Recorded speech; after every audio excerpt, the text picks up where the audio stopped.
அனைவருக்கும் வணக்கம்ங்க.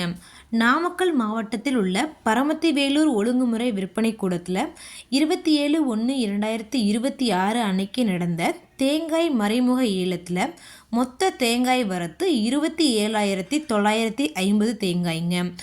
தேங்காய் தரத்திற்கு ஏற்ற மாதிரி 1 கிலோ குறைந்தபட்சமாக ரூ. 37.59 முதல் அதிகபட்சமாக ரூ. 74.78 வரைக்கும் மறைமுக ஏலத்தில் கொள்முதலாயிருக்குங்க. இந்த ஏலத்தில் 120 விவசாயிகள் மற்றும் 7 வியாபாரிகள் கலந்துக்கிட்டாங்க.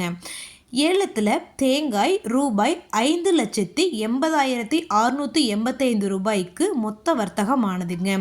இது போன்ற பல விவசாய தகவல்களுக்கு AQSC குரூப் யூடியூப் சேனலை சப்ஸ்கிரைப் பண்ணிக்கோங்க. ஃபேஸ்புக்கில் பஞ்சாயத்து டேட்டா பேஜை ஃபாலோ பண்ண மறந்துடாதீங்க. எங்களிடம் தரமான செக்கு தேங்காய் எண்ணெய், நல்லெண்ணெய், கடலெண்ணெய் மற்றும் மஞ்சள் தூள் கிடைக்குங்க. முழு மஞ்சளாக வேணுங்கிறவங்களும் வாங்கிக்கலாங்க. உங்களுக்கு ஏதாவது தேவைப்படுச்சுன்னா வீடியோவுக்கு கீழே இருக்க நம்பரை தொடர்பு கொள்ளுங்க. நன்றி, வணக்கம்.